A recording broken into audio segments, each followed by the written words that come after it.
Iran के supreme leader Ayatollah खाम ने शुक्रवार को तेहरान में जुमे की नमाज के बाद मौजूद लोगों की भीड़ को संबोधित किया। तेहरान की ग्रैंड मस्जिद से दिए गए इस भाषण में खामने ने मुस्लिमों से एकजुटता की अपील की।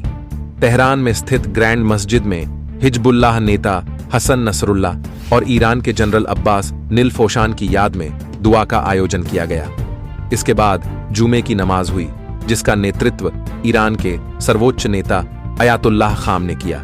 इस दौरान खाम के भाषण को देश के नाम संबोधन कहा जा सकता है, जिसमें खाम ने इजराइल पर तीखा हमला बोला। अपने संबोधन में खाने ने कहा कि अगर सभी मुस्लिम एकजुट हो जाएं, तो इससे सभी दुश्मनों की हार होगी। दुश्मनों का अहंकार मुस्लिमों के बीच बंटवारे और मतभेदों को दर्शाता है। खाम ने हाल ही में इजराइल पर किए मिसाइल हमलों को सही ठहराया। उन्होंने कहा कि इजराइल पर किया गया मिसाइल हमला सही और कानूनी तौर पर ठीक था। हर देश को अपने हितों और अपने घर की रक्षा करने का अधिकार है। फलस्तीन और लेबनान के मुस्लिमों पर हमला किया जा रहा है। ऐसे में ईरान ने मिसाइलों से जवाब दिया। ईरान के सुप्रीम लीडर का यह संबोधन ऐसे समय हो रहा है जब पश्चिम एशिया में तनाव बढ़ा हुआ है और इजराइल और हमास के बीच शुरू हुई लड़ाई अब इजराइल और हिजबुल्लाह के बीच शुरू हो गई है और आगे इसके पूरे क्षेत्र में फैलने का डर है। ईरान के हमले के बाद इजराइल ने जवाबी कार्रवाई की धमकी दी है। साथ ही अमेरिका ने भी इजराइल का साथ देने का ऐलान किया है। जो बाइडेन ने अपने एक बयान में कहा है कि इजराइल ईरान के तेल के ठिकानों पर हमला कर सकता है। वहीं इजराइल के लेबनान में हिजबुल्लाह के ठिकानों पर हमले जारी हैं।